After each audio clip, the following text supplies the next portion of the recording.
시간에도 OT 할 때 말씀드렸겠지만 이 이론 과목을 이 야간은 아니죠. 이 금요일 날 마지막 이 시간에 수업을 그 시간에 엄청 힘을 쏟습니다. 그런데 학과장님 방은 불 꺼졌어요.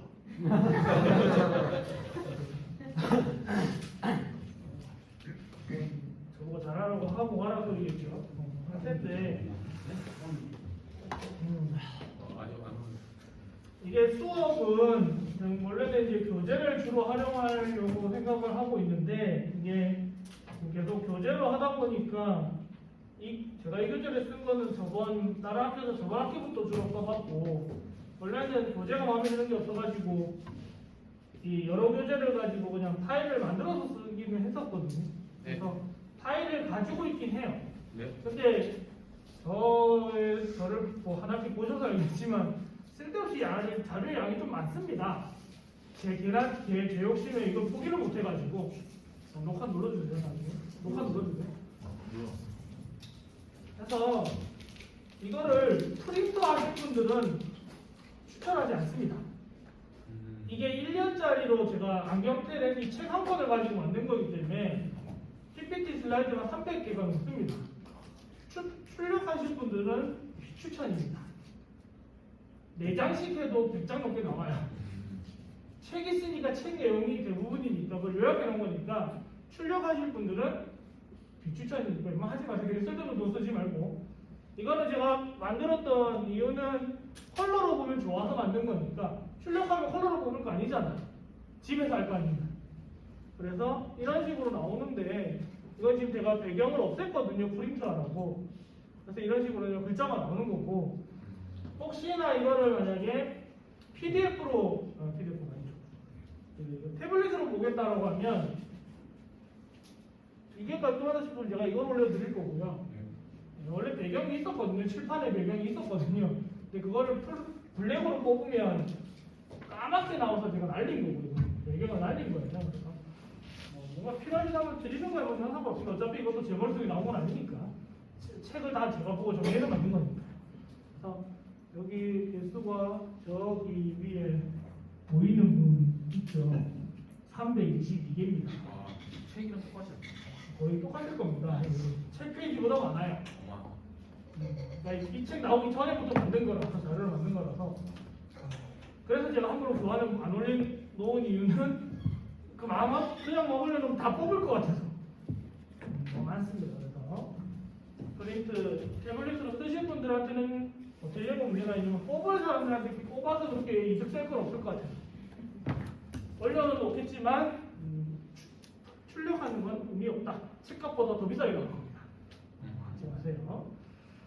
자, 그래서 우선 문제를 보면 우선 크기가 어떻게 나뉘어져 있냐면 안경테랑 안경 렌즈 이렇게 크게 구분이 되어 있을 겁니다. 차례 봐도 그렇고 안경테랑 렌즈 이렇게 해서 총 구분이 되어 있고요. 파트 1, 2에서 테 렌즈 이런 식으로 되어 있을 겁니다. 그래서 이제 여러분들 이제 국가고시 쓰려고 공부하는 거니까 국가고시의 안경 대략은 22문제 나옵니다. 이론 10문제, 실기 12문제에서 총 22문제. 거의 8.8%? 10% 조금 안 돼요. 근데 1교시에 10문제야 85문제 중에 10문제가 괜찮다 치더라도 3교시는 60문제 중에 12문제입니다. 그럼 3교시 비중으로 따지면 작은 편 아니죠. 18몇 %쯤 되니까 작은 편 아닙니다. 그러니까 대략은 암기 과목이긴 하지만 포기하기에는 뭔가 좀 지치한 과목이에요. 그리고 적어놨지만 이론적 과목 암기 내용이 많을 겁니다. 어쨌든 이해를 하면 좀 더 편하긴 하지만 암기는 해야 돼요. 암기는 해야 되는 부분이 존재하고요. 그래서 제가 카테고리별로 정리하는 거를 많이 이제 강조를 할 건데 카테고리별로 필요한 부분만 정리해서 그리고 국시는 중요한 포인트만 잘 기억해도 충분히 문제를 맞출 수 있고 우리가 뭐 화학과나 이러지 않기 때문에 화학 기호 가지고 문제를 쉽게 내진 않거든요. 그래서 중요한 포인트만 그리고 만약에 종류가 나온다고 하면 저는 추천드리는 방법은 다수의 분류보다는 소수의 분류를 외워보시오. 만약에 종류가 크게 두 개, 가나로 나뉘는데 가는 종류가 5개고 나는 종류가 2개다. 그러면 나를 외우고 나가 아닌 건 가라고 하면 되지. 가를 5개 다 외우고 나를 또 2개 외워놓으면 너무 할 게 많잖아. 그러니까 웬만하면 소수의 분류를 외우는 것을 추천드리겠습니다. 다수의 분류를 외우면 할 게 정말 많아집니다. 제가 이 책은 생각보다 많이 요약이에요. 생각보다 엄청난 요약으로 좀 돼 있어요. 그래서 이 책을 최근에 좀 많이 쓰는 것 같은데, 안경테 처음에 이제 13페이지 교재 보시면 태의 기능과 갖추어야 될 조건 이렇게 돼 있고요. 여기서 중요한 거는 갖춰야 될 조건이 중요한 파트입니다. 이거는 제가 슬라이드가 이 책이랑 완벽하게 순서가 맞지 않아서 조금 다를 수 있는데 해당되어 있는 부분이면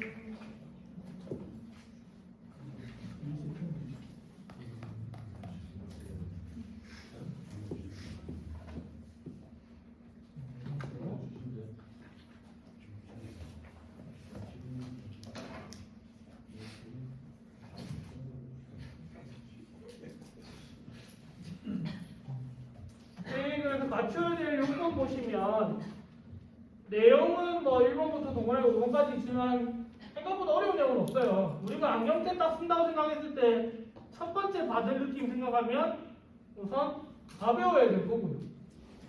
무거운 안경이 제일 많이 피하죠.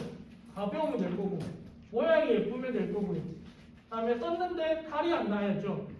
금속대 같으면 녹슬면 안 될 거고 부식 생겨서 알러지 반응이 일으키면 안 될 거고 파손 덜 돼야 될 거고 그 다음에 색깔이 좀 더 예쁘면 좋고 모양이 다양하면 좋고 이런 것들이 갖추어야 될 조건들이죠.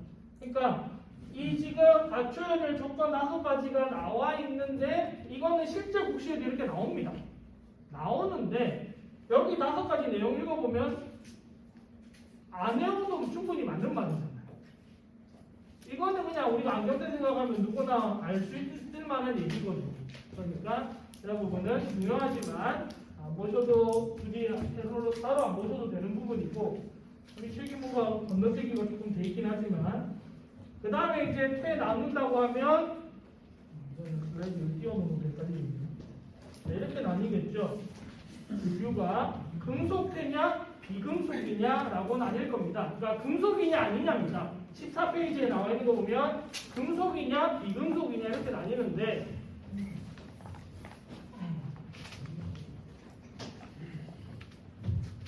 비금속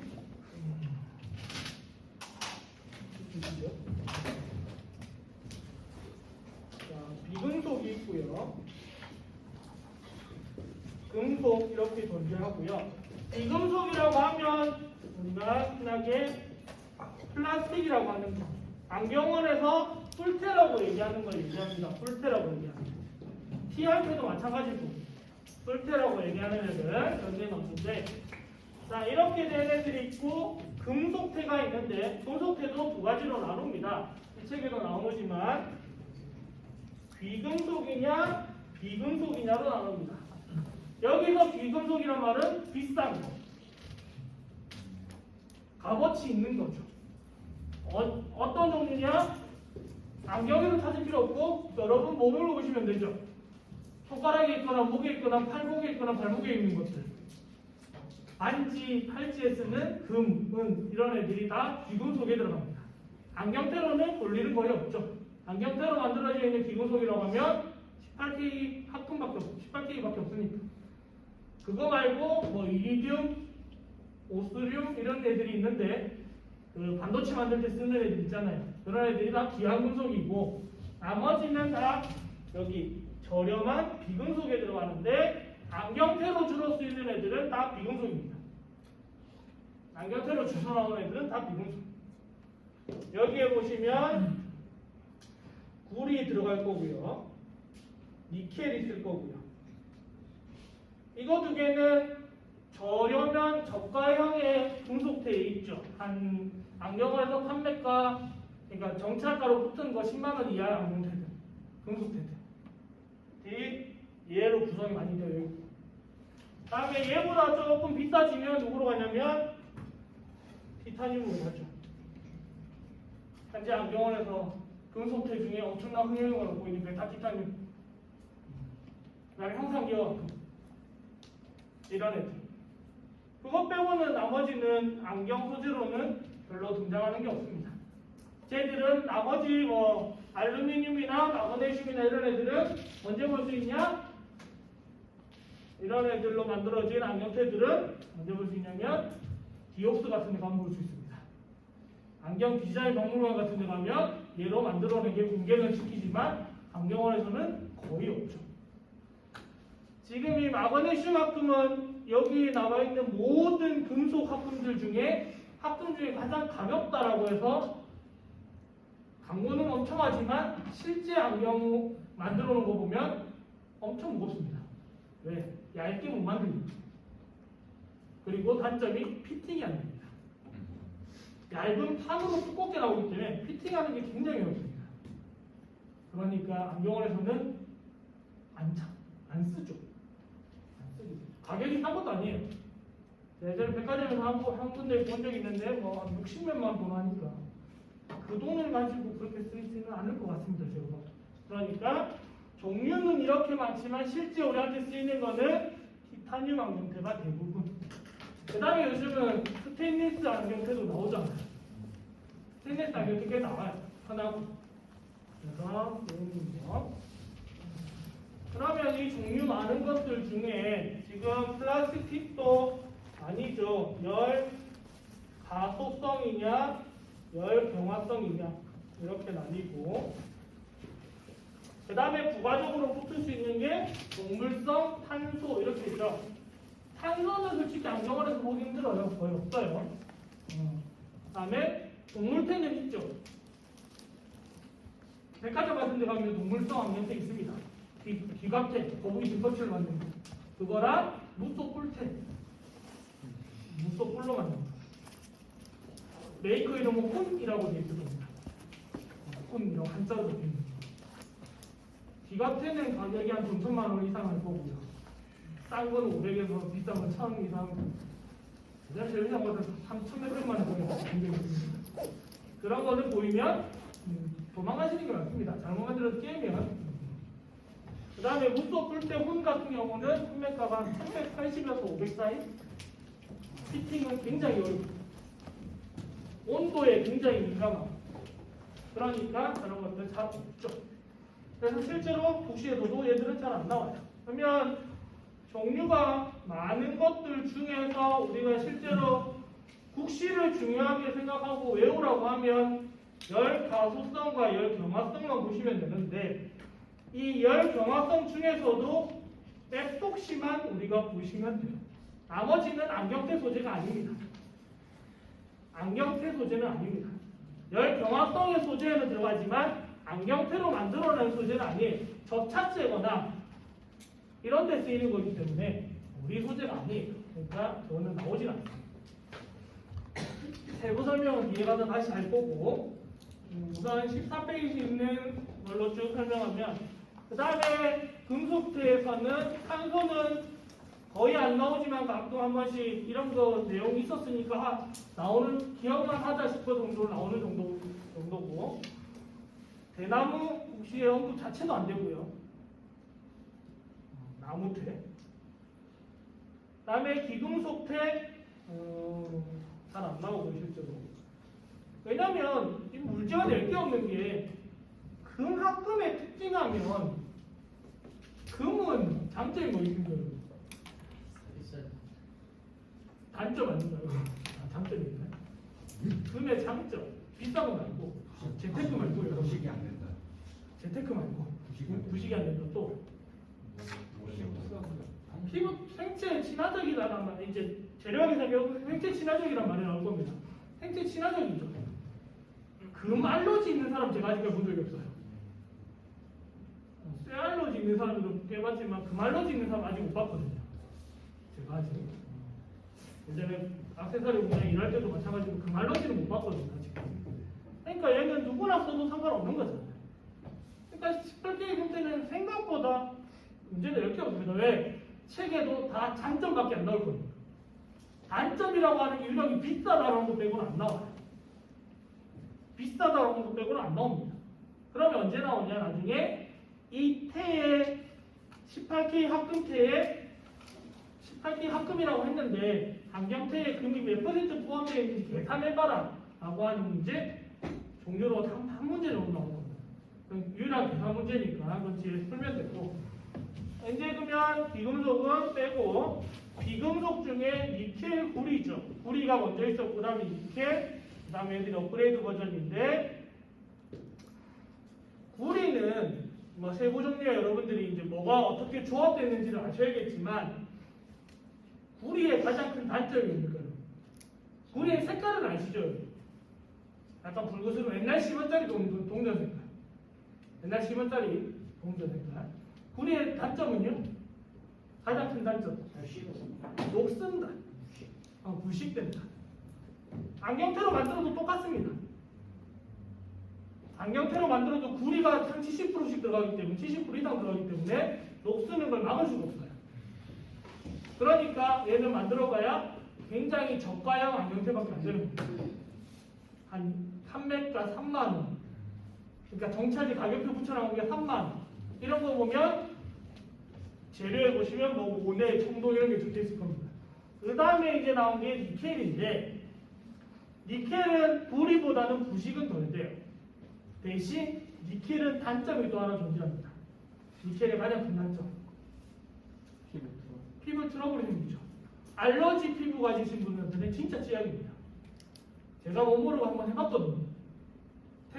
모넬이 그때는 모넬이 뭔지 몰라가지고 좋은 건 줄 알았는데 분명히 손님이 저 아토피 피부 있다고 얘기했거든요.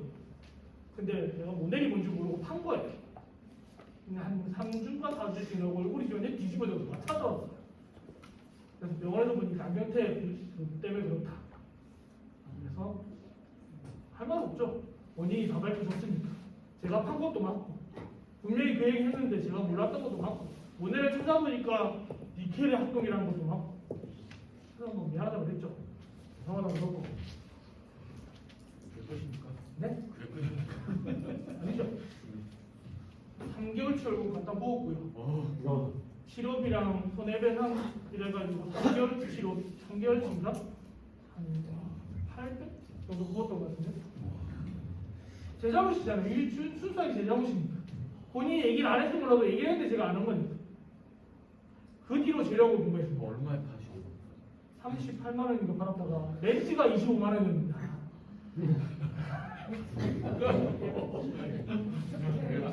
한 13만 원에 팔아가지고 800만 원 토해냈으면 몇 배면 더 주식이었으면 대박입니다.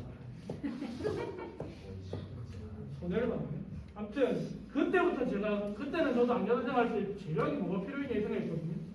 그때부터 재력을 보내. 근데 걔가 그 고객이 저한테 도움이 됐던 건 특이하게도 그 인간 그분이 부산대학교 재료공학과 박사과정이 있는 분이라 너무 똑똑한 거예요. 저보고 공부 좀 하시죠 이러면서 안경테에서 쓸만한 재료를 알려달래요. 그래서 이런 거 알려줬더니 자료를 정리해가지고 A4 이제 천장분명을 보내주더라고요. 공부하라고. 한 2년 봤는데도 못 봤던 것 같은데. 아무튼 그분 때문에 공부를 제대로 했습니다. 돈 비싸 있어요. 아무튼 니켈은 알러지가 가장 큰 단점이고 모넬이 안경테로 많이 쓰이고요. 이 하이니켈, 이 디에산 플라티나라는 건 상품명이에요. 우리나라에서 만든 게 아니고 일본에 만든 회사가 있어요. 저거만 하이니켈만 안경테로 만든 회사가 일본에 아직 남아 있습니다. 걔들이 쓰는 상품명이 산플라티나입니다. 니켈만 80% 넘게 들어가요. 그러니까 아토피 있는 애들한테 진짜 찌약이죠. 왜냐하면 처음에야 표면에 코팅이 돼 있으니까 괜찮겠지만 쓰다가 코팅이 까질 수도 있잖아요. 그럼 바로 드러나는 거예요. 장점이 있습니까? 니켈 장점이요? 색깔이 우선 얘는 뭐 왜 쓰냐면 여기 있는 은의 대용품으로 쓰죠. 은이랑 색깔이 거의 똑같아서. 그리고 은보다 피팅하기 쉽고. 은의 대용품. 은은 굉장히 무르기도 하고 가격도 비싸고. 은으로 된 안경테 있죠, 여러분. 저 일본 거. 이런 거더라. 있습니다. 가끔 송민호가 기본하거든. 안경테. 기본 잡으면 세 자리가 잡히는 크로마트. 팔찌도 유명하고 한 거. 은 제품만 만드는 회사. 그렇게 못 만드니까 은 색깔로 내고 싶을 때는 니켈로 쓰면 딱이죠. 기본적으로 얘는 백색이니까. 얘는 구리고, 그 다음에 스테인리스 스틸, 티타늄 이렇게 구분돼서 나올 수 있다는 게 이제 14페이지의 종류이고요.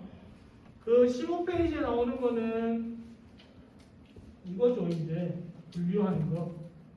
단일 재질, 복합 재질, 뭐 이렇게 나오는 거. 이거를 지금 다 외우지 못해요, 여러분. 지금 다 외울 필요는 없어요. 단일 재질에 이런 것들이 속한다는 거 지금 다 외울 필요는 없습니다. 그럼 제가 아까 뭐라고 말씀드렸냐면 다수의 분류보다 소수의 분류를 외우라고 하셨고, 그럼 이 다수잖아요, 단일. 그냥 얘를 외울 필요 없고요. 아니, 간단한 거 4개 나오죠.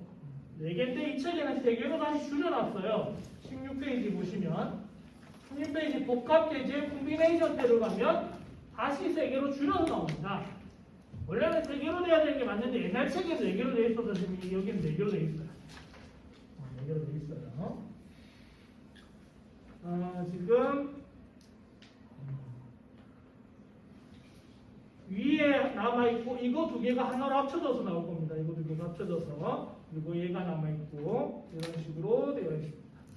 책에 이제 그림도 나와 있는데 이거는 다리가 그러니까 어떻게 금속과 비금속이 조합이 된 안경테 이름들을 얘기해요.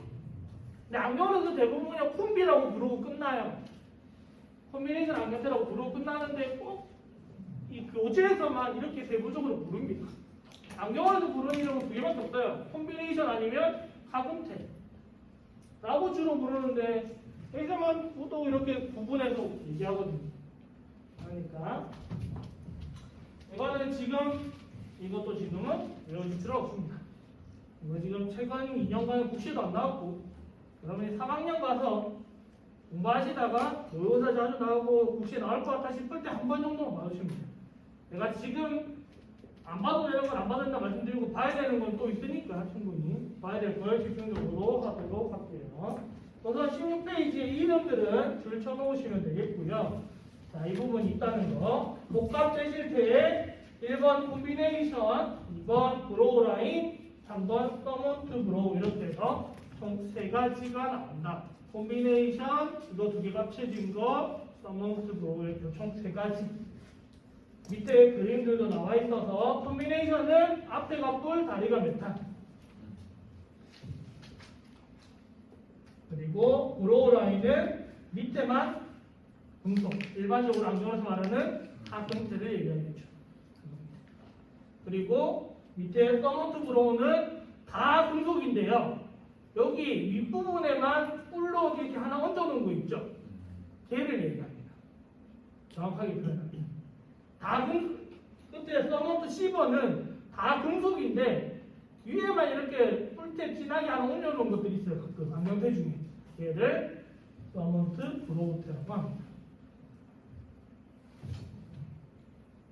그래서 국시에 나오면 대부분 1, 2번이 나오죠. A번 아니면 B번이 나오죠. 왜? 안경에서도 볼 수 있으니까. 콤비하면 앞에는 뿔, 뒤에는 다리. 브로우 라인은 밑에만, 프론트 밑에만, 프론트라고 하면 림이죠. 림 밑에만 금속. 하금테. 이게 말하는 하금테. 자, 그 다음에 오른쪽에 나오는 게 이제 특수안경테죠. 이거 특수안경테. 이게 왜 옛날 분류라서 아직도 이게 특수인데 무태가 반무태가 왜 아직도 특수안경테 들어가야 되는지 아직 잘 모르겠지만 옛날부터 이렇게 분류를 해놔서 책에 그렇게 나오니까 알바이트 때 요즘 많이 쓰죠. 이거 열리는 거. 열리는 것뿐만 아니라 요즘 덧병이라고 자석으로 붙이는 것도 있죠. 선글라스 붙이는 거. 그것도 정확하게 따지면 알바이트라고 됩니다. 옛날에는 이렇게 열리고 끝났는데 요즘은 열리는 게 아니고 자석으로 돼 있어서 뗐다 붙였다 할 수 있잖아요. 이것도 요즘은 큰 범위에서 뭐 구분하면 자석깡이라고 구분하는 사람도 있긴 한데 세부적으로 볼 때는 알바이트에 포함시키는 것들이 대부분이다. 여러분 국시에서는 무태라는 말 안 나옵니다. 대부분 포인트태라고 나와요. 포인트란 말은 무태 구멍 하나하나를 포인트라고 부르는 겁니다. 뒤쪽에 구멍이 한 개 있으면 이게 원 포인트고요. 두 개 있으면 투 포인트라고 합니다. 무태 있죠? 무태 렌즈에다 구멍 뚫어서 고정시키잖아요. 그 뒤쪽 구멍이 한 개면 원 포인트라고 하고 두 개면 투 포인트라고 합니다. 국시에서는 무태라는 얘기를 거의 안 씁니다. 그러면서 실제로 국시에서 림이 없는 태라고 하면 림리스 태 얘가 더 무태 같잖아요.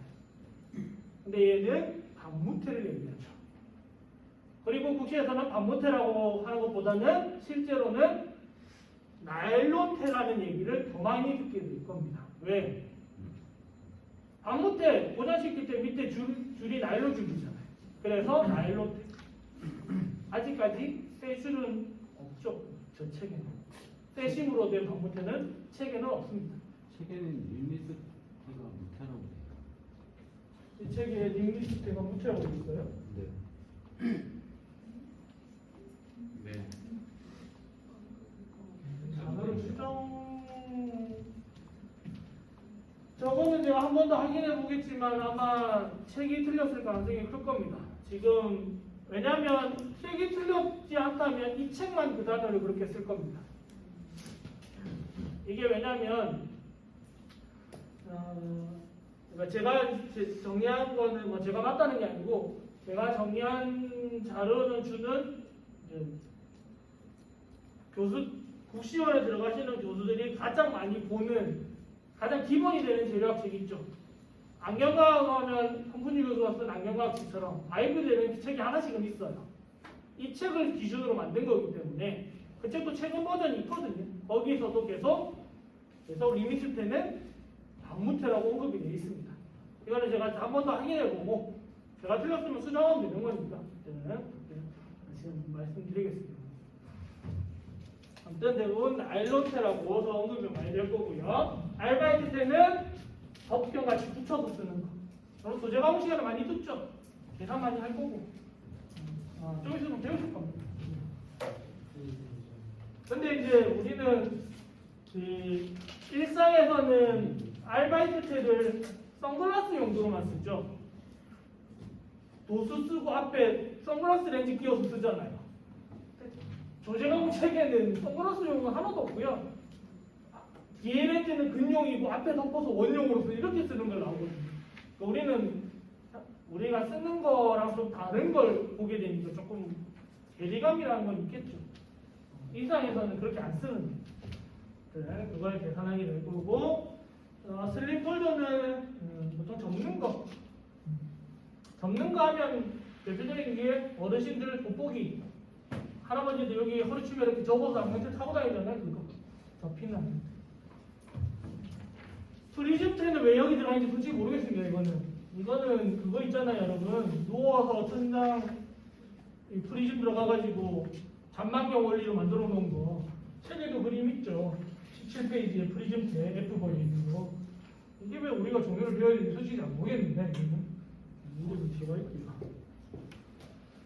그 다음에 바이노큘러 프레임은 약시용.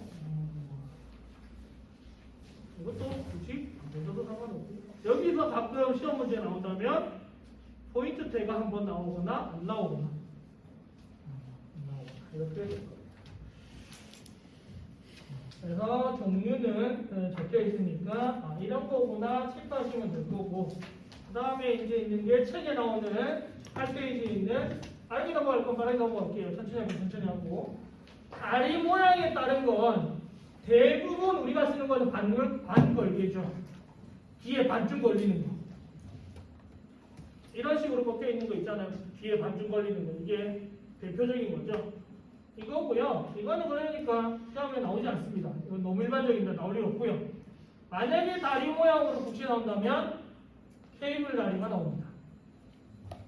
밑에 귀 밑에까지 이렇게 동그랗게 다 고정시키는 거. 가끔 어린애들 보죠. 안경원 혹시 여러분 나중에 실습 나가거나 하면 또는 뭐 주변에 애기들 보면 안걸게 여기 고무 끼워가지고 이렇게 밑에 고정시킨 거 본 적 있을 겁니다. 애기들 안경 빠지지 말라고 해서. 이거는 반걸개 다리에 고무를 이용해서 고정시키는 거고, 아니면 케이블 다리면 얘가 자체가 이렇게 동그라니까 뒤에 걸리죠. 그러면 애 활동량 많은 애들한테 잘 안 떨어지거든요. 그래서 누구한테 쓰냐면 활동량 많은 애기들한테 쓰거나 유아용으로 쓰거나 초등학생들한테 쓰거나 아니면 노인들한테 쓰거나 이렇게 씁니다.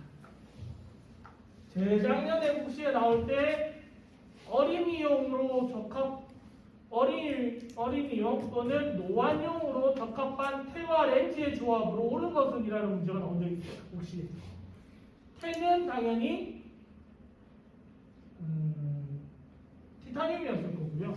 태의 정답은 다리 모양은 케이블식이었고 안경 렌즈는 여러분 고글에 들어가 있는 안경 렌즈 폴리카보네이트 고글용 렌즈 안 깨지잖아요. 긁힐지언정 깨지지 않잖아요. 깨져도 파편이 튀지 않잖아요. 그러니까 잘 깨진 애들한테 도움이 된다라고 해서 문제 나오죠. 자, 그다음에 고등다리는 고글에 쓰는 게 고등다리고요. 고글용 있죠. 다리가 진짜로 쭉 뻗어가서 이렇게 감싸듯이 돼 있는 거. 이거는 고등다리. 그림에 느끼지만 고글용 다리가 고등다리. 렌즈 삽입부 모양에 따른 분류는 안 오셔도 돼요. 여러분. 이건 안 보셔도 돼요. 보스턴형, 오버형, 원형, 웰링턴형, 폭스형 안 보셔도 되고요. 혹시나 그래도 기억하겠다면 두 가지만 챙겨놓고요. 보스턴형과 3번의 보스턴형과 4번의 웰링턴형 해가지고 두 개 묶어서 비대칭형이라고 적어놔 주시면 되겠습니다. 비대칭. 상하로 잘랐을 때 비대칭일 수도 있고 좌우로 잘랐을 때 비대칭일 수도 있다 그럽니다. 비대칭형입니다. 비대칭형을 왜 기억해야 되냐면 나중에 계측 방법이라는 걸 배울 겁니다. 테 사이즈 재련 방법. 계측 방법 두 가지 비교할 때 웬만한 건 다 동일하게 측정되는데 비대칭형 애들은 사이즈가 조금 다르게 측정이 돼요. 비대칭형에 속하는 애들.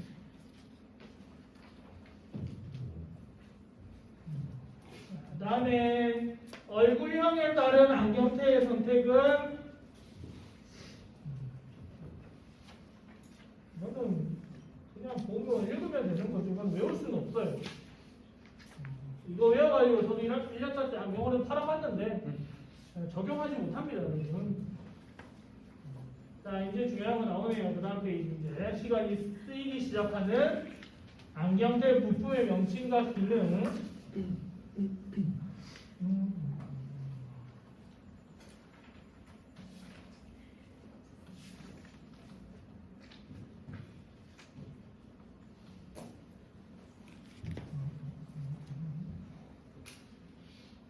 이 부분인데 이 부분. 자 그림은 조금 다를 수 있겠지만 안경테 부품과 기능은 메탈테와 플라스틱테를 즉 비금속테와 금속테를 구분하셔야 되고요. 그리고 현재 안경원에는 이런 테들 많은데라는 생각을 조금 내려놓으셔야 되고요. 안경 재료는 특히나 안경 재료이나 조제과목 과목은 특히나 현장에 있는 분들이 좀 손해를 보는 과목이긴 합니다. 왜? 책은 엄청 보수적으로 쓰여져 있어요. 안경원은 그렇지 않거든요. 이제 너무나도 많은 신제품들이 나와 있어요. 그러니까 당연히 꿀템에 코받침이 없어. 있는 게 대부분인데 이렇게 생각하면 틀리는 겁니다. 책에는 꿀템에 코받침이 없습니다. 고정형 코받침만 있고 움직일 수 있는 코받침은 없다가 책 내용입니다. 근데 안경은 대부분 있잖아요. 요즘 나오는 거. 그러니까 안경원이랑 이런 책은 거리가 좀 있어요.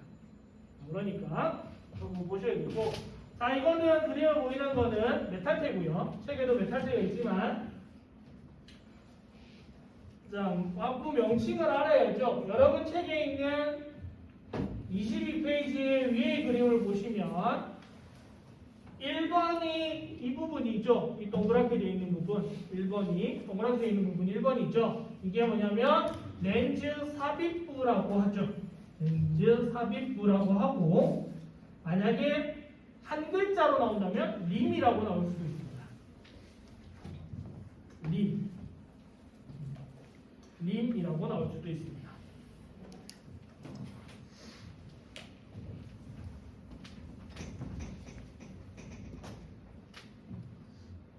렌즈 삽입부라고 되어 있지만 한 글자로 혹시 나온다면 림 이렇게 나올 수도 있다는 거.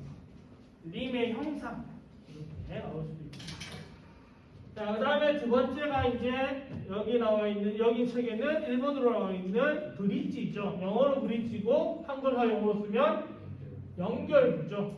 연결이란 말은 양쪽에 있는 렌즈 삽입부를 연결해 준다는 겁니다. 연결. 자, 그리고 지금 책의 3번은 코받침이네요. 여기 투명하게 이렇게 동그랗게 들어가 있는 부분, 메탈테에 있는 부분 있죠. 코에 얹어지는 투명한 부분, 코받침. 그 다음에 코받침을 고정해주고 코받침을 움직일 수 있는 이렇게 휘어져 있는 파이프 모양 있죠. 얘가 코받침 지지대라고 나오거나, 영어를 그대로 한글로 읽어서 패드암이라고 나오거나, 패드에 붙여진 암이라고 불리죠. 그럼 이제 뒤에 가면 여러분들 이거의 기능까지도 같이 보셔야 될 거고, 그 다음에 6번에 보시면 6번 어디냐면 여기 림과 다리 연결하는 쪽에 보시면 림을 이렇게 닫고 나면 나사 쪼는 부분이 있죠. 거기가 림 조임 클로징 박스라고 합니다. 클로징 박스. 6번은 림 조임이죠. 림은 금속대는 림이 열려있다 렌즈 놓고 쪼여서 나사도 이렇게 쪼이잖아요. 그래서 림 조임 클로징 박스라고 하고요. 7번의 뒷불이라는 단어는 한글 용어는 안 씁니다. 그냥 엔드피스라고 씁니다. 뒷불 처음 들어봐서 엔드피스라고 씁니다. 그럼 엔드피스는 누구랑 연결하는 겁니까? 엔드피스는 림과 다리를 연결해 줄 수 있는 부분입니다. 림과 다리를 연결해 줄 수 있는. 그러면 림과 다리를 연결해 줄 수 있는 엔드피스 여기 있죠. 여기서 꺾이는 부분. 그러면 엔드피스 끝에 달려있는 여기 있죠. 얘 다리를 접었다 폈다 할 수 있는 부분. 한글말로 경첩이죠. 영어로 힌지가 돼요. 문 여닫을 때 경첩 달려 있잖아요. 다리를 여닫을 수 있게 되어 있는 경첩, 힌지라고 합니다. 얘가 8번이 되겠고요. 9번은 다리, 10번은 템플 팁, 그냥 팁 이렇게 되겠죠.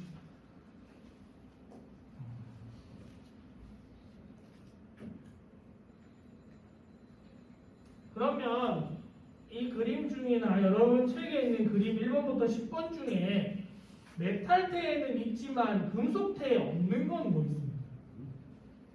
메탈테에는 있지만 금속테에는 없어지는 겁니다. 그렇죠. 림 조임. 림 조임이 우선 없죠. 플라티테는 림을 조이지 않죠. 그냥 처음에 틀로 된 렌즈를 밀어놓죠. 인터뷰를 달궈서. 패드암. 그 다음에 또 패드암. 패드암도 없어요. 왜? 코받침이 고정형이잖아요. 코받침 움직일 수가 없습니다. 그럼 또 있나요 혹시? 템플팁은 있을 수도 있고 없을 수도 있어서 조금 애매합니다. 있는 경우도 있고 없는 경우도 있어서. 가장 크게는 림 조임과 패드암이 없죠. 코받침과 림을 조이는 부분이 없다는 소리입니다. 그냥 열고 밀어놓고 끝나죠. 내려보시면 자 플라스틱 책 여기 보시면 쭉 다 보면 림조임이라는 얘기는 없고요. 이 책에 플라스틱이 없죠? 플라스틱이 태도 아닌가? 자, 플라스틱을 보시면 이거 다른 책의 그림이지만 림조임이라는 부분은 없습니다. 그 다음에 헤드암이라는 부분도 없습니다. 나머지는 그냥 이름이 조금 이 키홀 브릿지 이거는 필요 없고 이건 버리고 그냥 브릿지.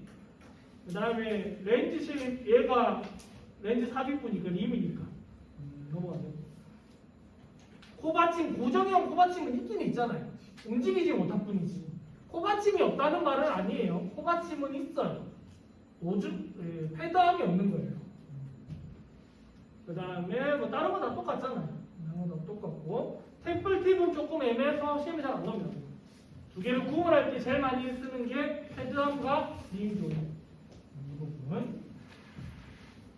자 그러면 책의 22페이지 이제 밑에 본격적인 내용을 조금 볼 텐데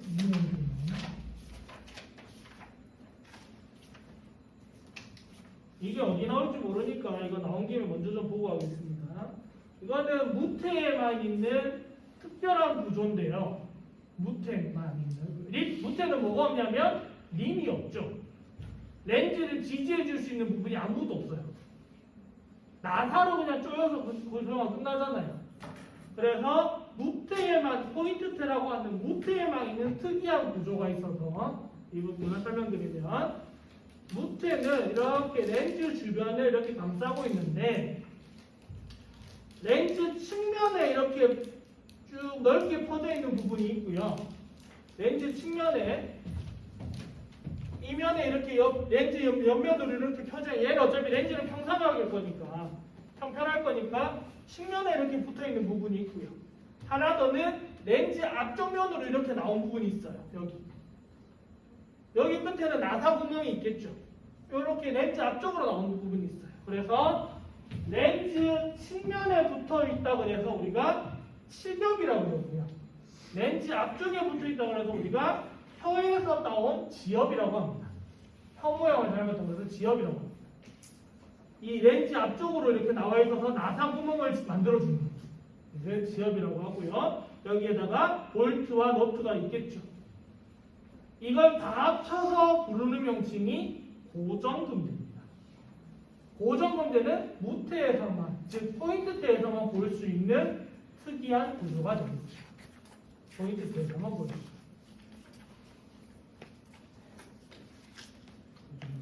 측면에 있으면 치겹, 앞에 있으면 지엽, 나머지 나사와 너트는 쉬우니까, 볼트 너트는 쉬우니까. 측면에 있느냐, 앞면으로 들어오는 거. 그러면 여기서 이렇게 물어볼 수도 있겠죠. 렌즈가 구면이냐 비구면이냐 영향을 받는 것 또는 렌즈의 커브에 영향을 받는 건 치겹입니까? 지엽입니까? 렌즈의 커브에 영향을 받는 건 치겹인가요? 지엽인가요? 렌즈 커브는 앞면이나 뒷면이 이어진 거지 측면인 게 아니잖아요. 측면은 렌즈 모양에 따라서 휘는 거죠. 그러니까 커브는 지엽과 관련이 있죠. 예전에 이게 문제 나온 적이 있어요. 고정군대에서 렌즈 커브에 영향을 받는 애는 누구냐? 애들이 맨날 고정군대만, 무태는 고정군대만 외우고 있다가 한번 낭패본 적이 있었죠. 무태에서만 등장할 겁니다. 이제는. 지역이랑 치격을 합쳐서 고정금대. 네, 이 나사 전체를 다 합쳐가지고 고정금대. 볼트너트까지 다 합쳐가지고. 이게 다. 이 모든 조직을 다 합쳐서 고정금대라고.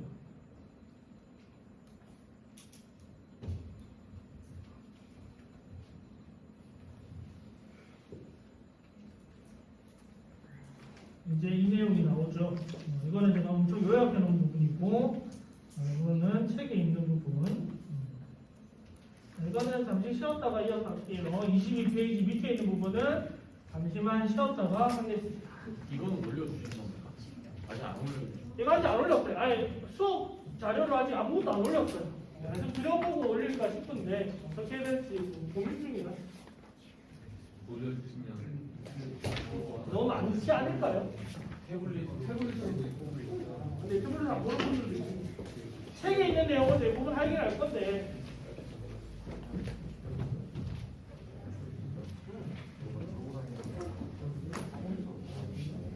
그림에?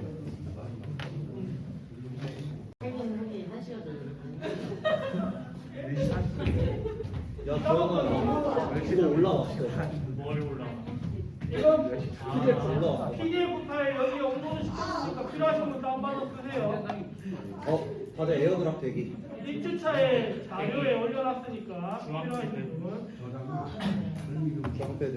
태블릿으로 보시거나 노트북 보실 분들은 보시고 다운받을 생각은 안 하는 게 좋을 겁니다. 300개가 안 넘어요.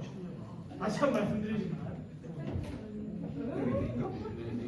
제가 집에 출력 해놓은 게 있긴 하거든요. 이름 두꺼워요. 100페이지 넘으니까. 떠들 사람. 제가 떠들 거잖아요. 떠들 사람. 제가 떠들 거죠. 와, 이거를 한 학기 동안 할 수 있어. 1년짜리 아니에요, 재료가? 네, 이거 1년짜리. 한 학기면 이거보다 빨리 나가야 돼요. 다음 학기도 있습니까? 저는 교육과정들 중에 안 보이던데 자꾸 박정희들이 학과장님이 있다고 해가지고 여유를 좀 가지고 있는데 이번 학기 끝내려 그러면 이거보다 더 빨리 나가야 돼요. 이체 하나를 한 학기를 끝내야 된다면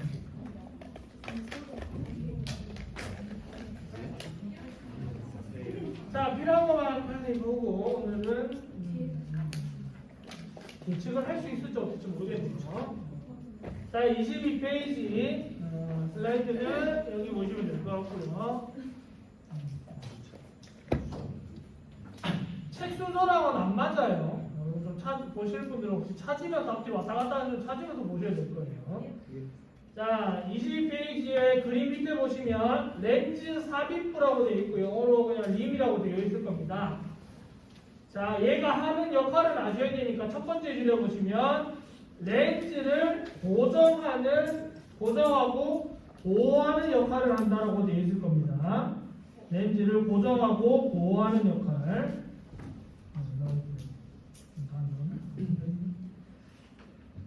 렌즈를 고정하고 보호하는 역할 책의 첫 번째 줄에 되어 있고요.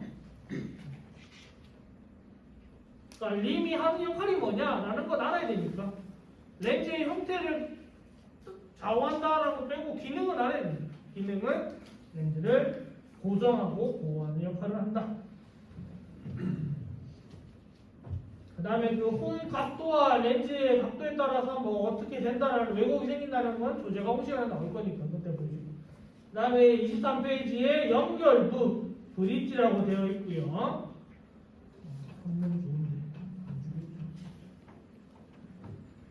자, 연결부 브릿지는 틀어지게 되면 자, 그림에서 보시면 이 부분이잖아요, 이거. 여기 그 가운데 있는 얘가 틀어지면 안경테가 좌우가 뒤틀리게 되죠. 좌우가 뒤틀리게 되죠. 그러면 가장 크게 영향을 받는 게 첫 번째 줄에 있는 압수평면 힘과 그리고 또 하나 더는 뭐 있습니까, 여러분? VD의 영향을 받죠. 림이 틀어져 있으면 좌우 간의 VD가 정점과 거리가 달라질 수밖에 없죠.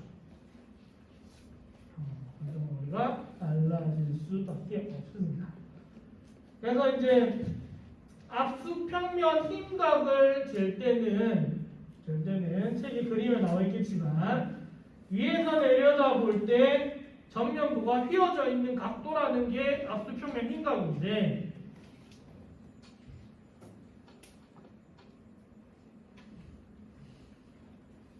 위에서 이 책의 그림이고요. 위에서 이렇게 밑으로 봤을 때 얘가 얼마큼 휘어져 있느냐를 보는 겁니다. 이렇게 일자로 이렇게 돼 있으면 180도고요. 얘가 앞으로 쏠려 있느냐, 뒤로 쏠려 있느냐를 보는 거죠. 보통 이렇게 되면 다 고글이죠. 고글은 다 뒤로 쏠려 있잖아요. 렌즈 커브 때문에. 그다음에 어른들 돋보기 같은 경우 보면 약간 앞돌림처럼 되어 있습니다. 앞으로 이렇게 돌리는 것처럼. 그 이유는 여러분 폭주 때문에 그런데 저기 안기령실에도 포롭터도 근거리 시켜 돌리면 애하고 이렇게 움직이잖아요. 앞으로 움직이잖아요, 포롭터가.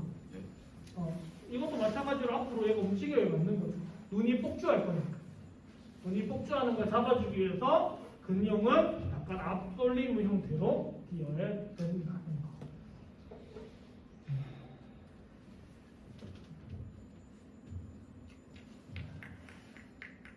그리고 앞수평면 심각 그리고 뭐 렌즈의 뒤틀림을 확인하려면 우리가 어떻게 확인하냐면 4개 접점 검사라는 걸 통해서 하는데 조정원 시간에 아마 들어봤을 수도 있고요. 4개 접점 검사.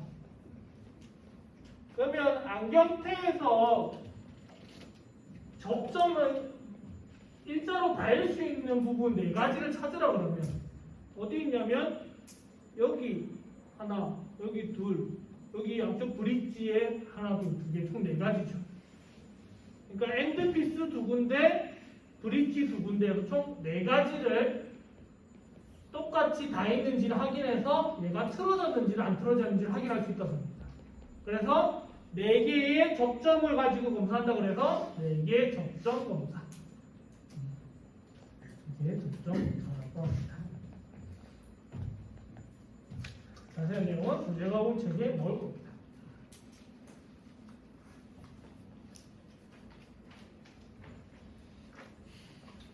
자, 책 24페이지 다음 페이지에 코받침 나오죠. 코받침. 자, 코받침은 안경테가 흘러내리지 않도록 쓴다라고 되어 있긴 한데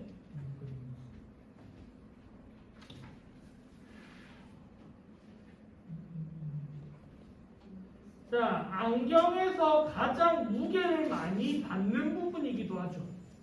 안경의 모든 무게를 지지하고 있는 부분이, 지탱하고 있는 부분이 코받침입니다. 안경테에서 무게를 안경 눈에 닿으면서, 얼굴에 닿으면서 고정될 수 있는 부분 딱 2군데가 있죠. 코받침 부분과 템플팁이 있죠. 근데 보통 무게는 대부분 안경이 앞쪽에 쏠려있기 때문에 혀에 다 눌리죠. 그러니까 안경 쓰신 분들 보면 혀에 자국이 많이 남아져 있죠. 귀에 자국 있는 사람들 잘 없잖아요. 혀에 자국이 다 남아져 있죠. 그래서 콧등에 안착시켜주는 기능을 하며 안경의 무게를 분산시켜주는 기능을 한다. 그러면 코받침이 잘못되어 있다면 달라질 수 있는 것들이 어떤 것들이 있습니까? 피팅 요소 중에 경사각도 달라질 수 있고요. 또 무슨 VD도 달라질 수 있죠. 그러니까 우선 OH는 안경의 높낮이는 안경의 높낮이도 자체로 달라질 수 있죠. 코받침을 완전 내려서 놔두거나 위로 올리거나에 따라서 안경이 올라가거나 내려가거나 바뀌죠. 그리고 코받침을 아예 폐 쪽으로 눌러놓느냐, 코 쪽으로 세워놓느냐에 따라서 안경이 많이 뜰 수도 있고 붙을 수도 있고 정정하고 해서 바뀔 거고 이런 식으로 조정도 가능하다라는 겁니다. 코받침. 여러분 안경 가면 피팅할 때 제일 많이 하는 부분이 코받침입니다. 제가 손기술이 좀 부족해서 그런 것 같아요. 아직도 제일 힘든 부분이 코받침이에요. 왜? 코는 한 사람의 좌우 코가 불균형한 경우들이 있거든요. 특히 제가 보는요. 저는 안경 맞추고 나서 좌우 코받침 똑같이 맞춰주면 집에 가서 제가 피팅을 다시 바꿉니다. 그러면 제 거 가지고 안경 가면 안경사가 친절하게 양쪽을 맞춰줍니다. 틀어져 있으니까. 쟤는 틀어진 걸 쓰고 다니는 이런 식으로 해서 똑같이 맞춰줍니다.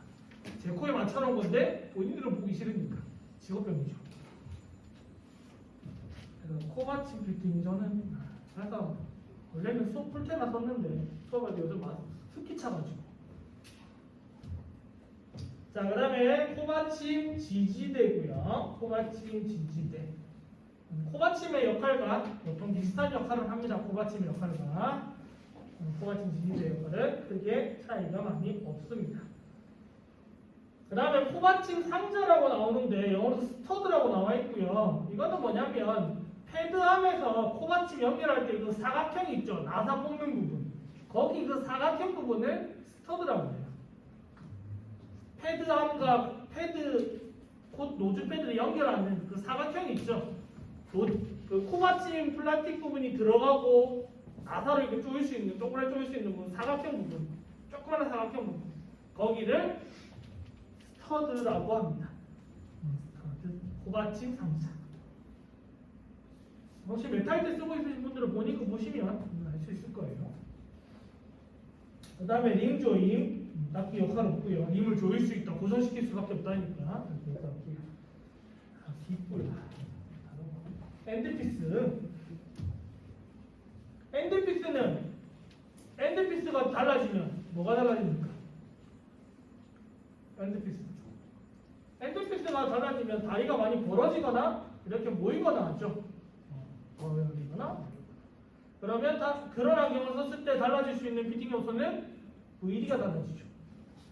생각해보세요. 여러분이 다리 이런 식으로 모이게 해놓고 이러면 다리 벌리기가 좁은 거죠. 이 상태로 안경을 쓰면 여기가 굉장히 밀려요. 그럼 안경이 뜨게 됩니다. 앞으로 밀려 나오죠. 근데 얘가 막 벌어진 채로 써요. 그럼 얘가 다리가 잡아주는 부분이 별로 없다 보니까 안경이 흘러내릴 수밖에 없을 겁니다. 그래서 엔드피스는 다리 두 번째 줄에 있는 24페이지 깃불 엔드피스 두 번째 줄에 보시면 다리 벌린 각을 조절하는 역할을 한다. 다리 벌린 각을 조절하는 역할을 하고, 그 다음에 앞에 나와 있는 경사각을 측정할 때 요소도 되죠. 경사각 측정 요소. 경사각을 측정할 때. 자, 다리 벌린 각은 여러분들 안경이 앞에 보시면 안경이 이렇게 있으면 이 각을 재는 게 다리 벌린 각을 재는 거고요. 이 각을 재는 거. 이렇게 벌어진 각도. 보통 90도에서 100도 사이가 맞다고 하죠. 이게 다리 벌린 각이고요. 경사각은 제가 이렇게 썼을 때 이 면과 이 틀어진 이 다리의 각도 몇 도 틀어졌는지. 그러면 안경 경사각도 있고 조제광호 책에 보면 다리 경사각도 있어요. 안경 경사각이랑 다리 경사각을 합치면 90도가 돼야 맞는 겁니다. 안경 경사각이랑 다리 경사각이 합쳐서 90도가 되면 맞는 거고, 보통 안경테의 경사각은 25페이지에 나오겠지만 여러분 안경은 보통 10도 정도 되죠. 원거리용 안경 5에서 10도. 제가 슬라이드는 조금 다를 수 있겠는데 이거는 옛날 책 기준이긴 한데 이거는 좀 바뀌어야 될 수도 있고, 보통 10도 정도를 원용 경사각으로 쓰고요. 근용은 이거보다 조금 더 크게 쓴다만 기억하시면 돼요. 지금 이게 책이 한 번 더 확인해 보겠지만 15에서 20도, 10에서 15도는 오차가 생길 수 있습니다. 근데 근용은 경사각이 조금 더 커야 되죠. 왜? 가까이 볼 때는 눈이 폭주하면서 약간 아래로 내려가기 때문에 고개가 숙여지는 것까지 계산해서 경사각은 조금 더 커져요.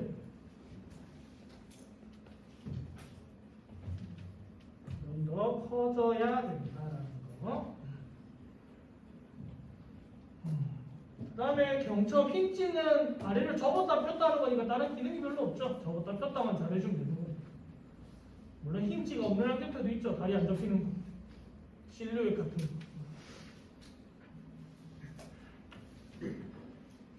그 다음에 다리, 그리고 10번에 팁 이렇게 있는데, 팁은 코받침과 함께 무게를 지탱해 주는 부분이 되죠.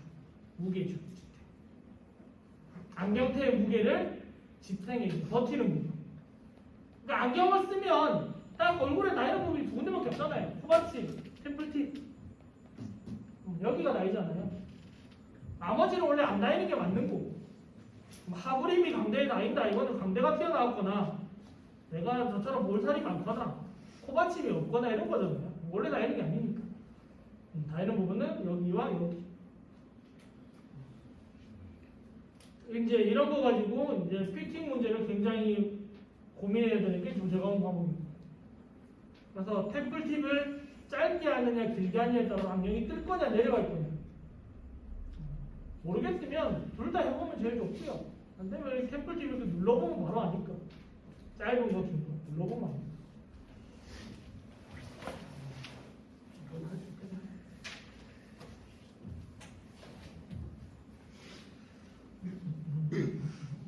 그 다음에 앞에 슬라이드 한번 보시면 경사각이라는 게 어긋나면 경사각이 어긋나면 흘러내림이 생기고요. 흘러내리거나 아니면 뒤로 당겨지거나 이렇게 되면 코에 자국이 생기거나 흘러내리면 코 받침은 뜨겠지만 귀가 당기겠죠. 안경이 벗겨지지 않는다고 생각하면 안경이 흘러내리면 여기가 당기죠. 귀가 당기니까 귀 당김이 발생할 수밖에 없습니다. 그리고 경사각이 너무 크다는 말은 경사각은 이게 큰 거고요. 이렇게 똑바로 펴진 게 작은 겁니다. 이렇게 평면으로 서 있는 게 작은 거고 이렇게 된 게 큰 거예요. 그러면 크면 커질수록 하부림만 여기 잡고 닿죠. 그러니까 만약에 선임이 섰는데 하부림이 너무 닿는다 그러면 코받침을 가지고 조정할 수 없다 그러면 경사각을 펴주는 방법도 있습니다.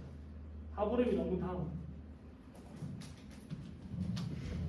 웃어서 볼살쪄서 다 그런 건 어쩔 수 없어요. 한계가 있어요.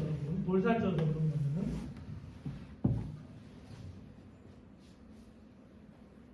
그래서 여기가 태경사각이 되죠. 태경사각 이 부분이 다리경사각이 돼서 얘랑 합치면 90도 관계를 이루어야 됩니다. 여기가 다리경사각, 그러니까 이 부분 다리경사각, 여기가 안경태경사각. 여기 합치면 90도가 되어야 된다.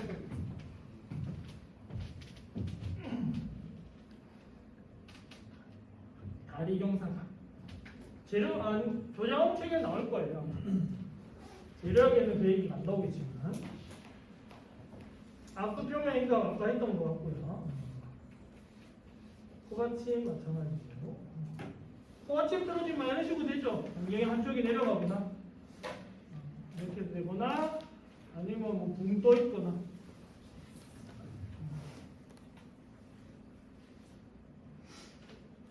제가 TV 봤을 때 대표적으로 코받침 피팅하고 안경 많이 내려 쓰는 대표적인 애가 홍민호고요. 홍민호 맨날 할머니 안경 쓰고 있잖아요. 이렇게 내려가지고. 물론 도수가 없어서 안경알이 없어서 맨날 이렇게 멋내용으로 쓰니까 이렇게 쓰지만 대부분 이렇게 쓰고 있잖아요. 코받침 싹 벌려져가지고. 템플 팁이고요. 다리 팁. 이분은 안경테를 바꾸는 게 맞을 것 같아요. 템플팁 다리가 짧아요. 지금 이분한테 다리가 짧아요. 지금 이거는 이 꺾인 부분을 너무 앞으로 한 거죠. 너무 빨리 꺾었어요. 이 꺾임 위치를 너무 빨리 시작하니까 이분한테 안 닿아요. 그래서 꺾임 위치를 뒤로 보내면 그나마 이렇게 벌릴 수 있다는. 꺾임 위치 너무 앞에 너무 이렇게 안경 할아버지 아저씨들 갖고 여기다 끼신 분들이 있거든요. 여기 위에 걸쳐가지고 안경을 잘못 썼거나 피팅이 안 맞거나. 교수님. 네. 그 안경 자체가 템플 길이가 애초에 짧게 나오는 안경들이 있잖아요. 그러면은 템플 팁을 귀 모양 맞춰서 휠 수 있는 게 제한적일 수가 있잖아요. 사람에 따라서. 꺾이는 부분이 짧으면 안경이 흘러내릴 텐데 그럼 그거는 코받침으로 피팅을 잡아줘야 되는 거예요? 코받침으로 해줄 수 있는 부분이 존재하긴 하지만 다리가 기본적으로 짧으면 한계가 생깁니다. 거의 다리를 고든 형태로 만들어 놓고 그분들은 어쩔 수 없이 제가 했던 경험으로 말해드리면 저는 다리를 거의 고든 안경으로 만들어 놓고 고든 다리 만들어 놓고 그 애기들 쓰는 고무로 고정시키는 방법. 어쩔 수 없이 이태가 마음에 드는데 다리가 짧아요. 보통 다리는 135, 140, 145 이렇게 나오는데 꼭 선택한 게 135 짧은 걸 선택해가지고 안경 얼굴은 저보다 좀 커서 나도 135는 못 쓰는데 솔직히 말씀드렸거든요. 못 쓴다. 그래도 쓰겠대요. 그 방법밖에 없다. 괜찮대요. 그래서 그나마 티 좀 덜 나는 머리카락이 좀 길어서 검은색으로 고정시켜줬더니 좋아하면서 갔습니다.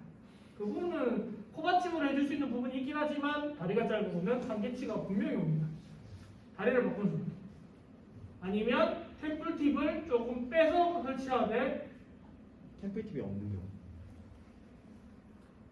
템플 팁이 없으면 뒤로. 답이 없죠. 아, 끈으로 묶는 방법. 포함된 그 캠프를 낄 수는 없나요? 그러니까 다리를 바꿀 수 있으면 괜찮은데 안 될 수도 있잖아요. 다리를 바꿀 수 없으면 그 상황에서 안경원에서 바로 안경 다리를 바꿀 수 있다는 보장일 줄 없으니까 그러면 제일 좋은 거는 바꾸는 방법이 제일 좋고요. 테를 바꾸는 방법. 안 되면 템플팁이 있으면 템플팁을 조금 빼서 고정시키고 본드로 붙여놓는 방법, 움직이지 않게. 그래서 커브를 만드는 방법입니다. 아니면 고든 다리로 만들되 이렇게 고든 다리로 만들어 놓고 고무로 이용해서 기기를 고정시키는 거예요. 코받침만 해서는 한계가 생깁니다.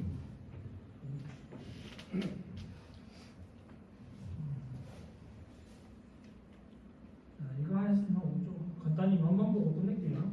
자, 개측 방법. 여러분 안경 쓰고 있는 분들이 있으면 대부분 왼쪽 다리에 이게 쓰여져 있죠. 오른쪽 다리에는 메이크업 되어져 있을 거고 보통 왼쪽 다리 한쪽에 있을 거예요. 사이즈는. 이걸 왜 외우고 다니는지 잘 모르겠지만 저도 중어병인지 모르겠지만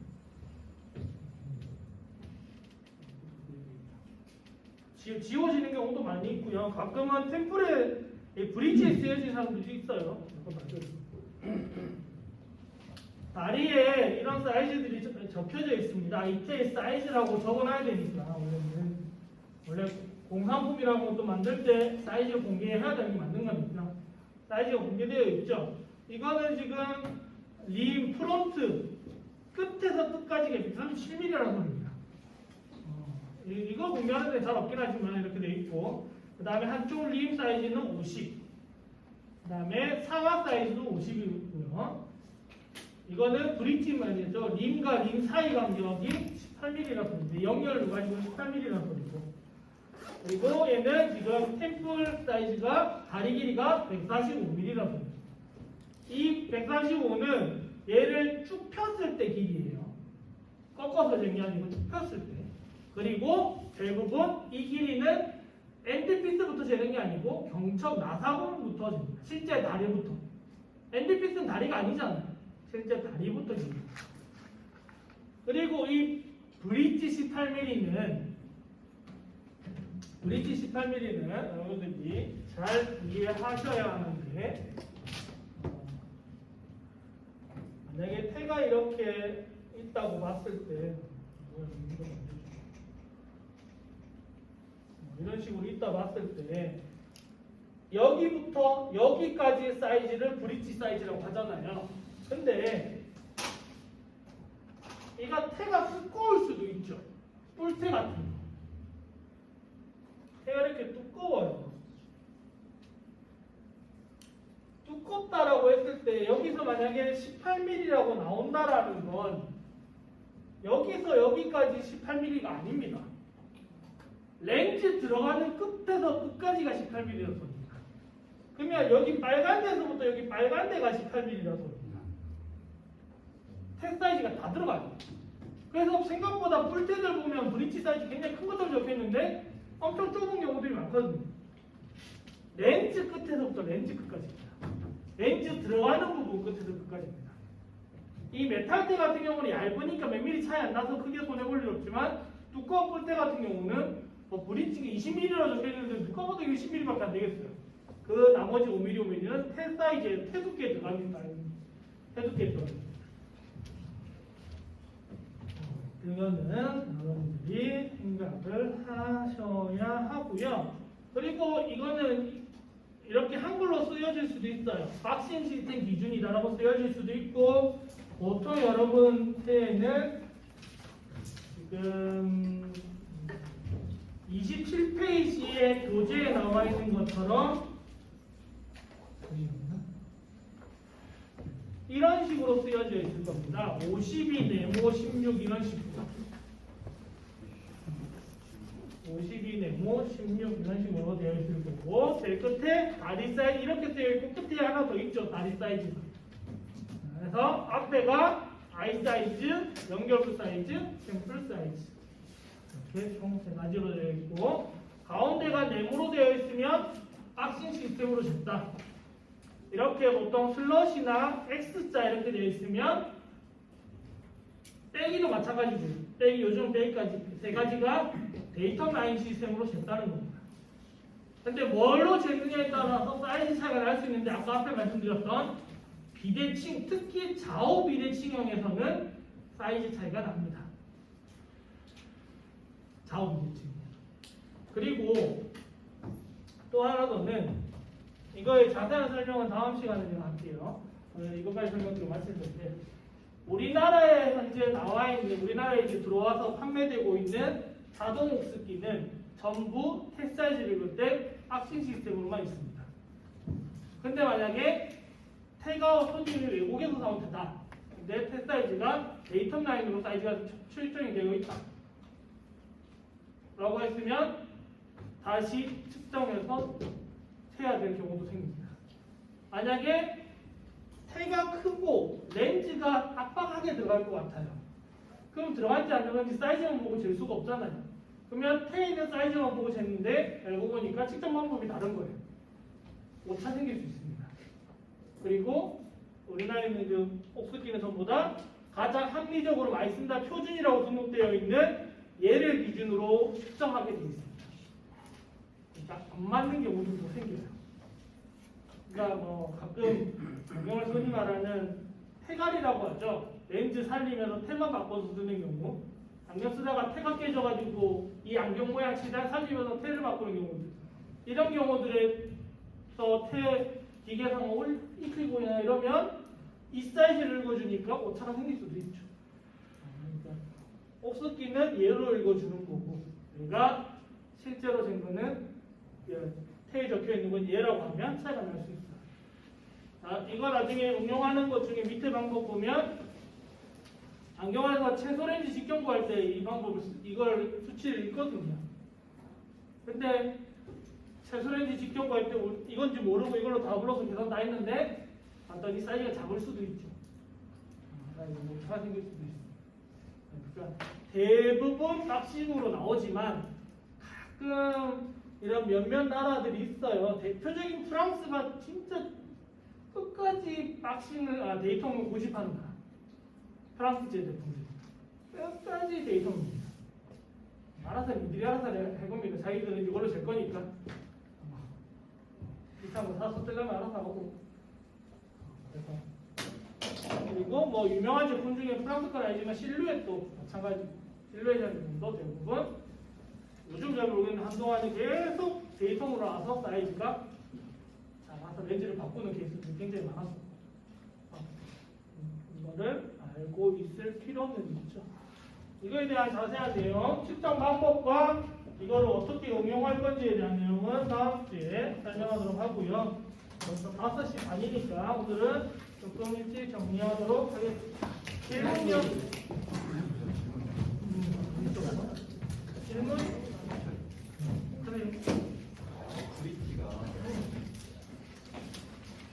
해가 가까운 경우에는 렌즈 끝에서 끝 길이로 크기가 된다고 했어요. 근데 보통 안경 평소에는 단편적으로 사진 시스템으로 렌즈 기준으로 4만원을 튀어나오고 렌즈 통의 길이를 BS로 잡잖아요. 그렇게 따지면 렌즈가 끝이 아니고 아무리 크고 운전하게 되는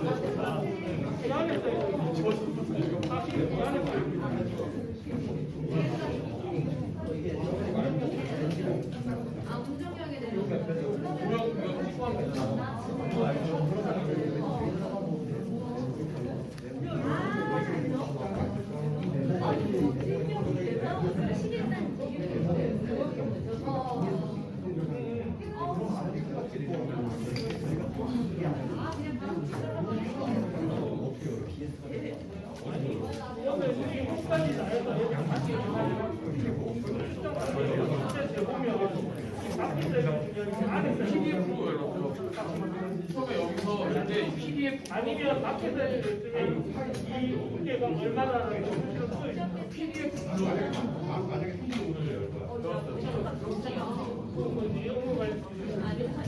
질문 없으시면 돌아가시면 돼요, 여러분. 네, 수고하셨습니다.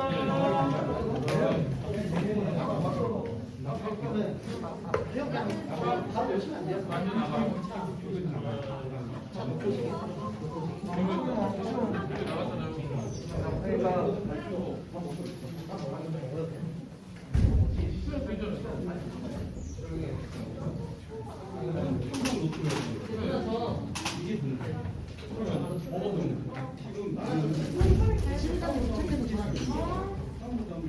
거기서 열면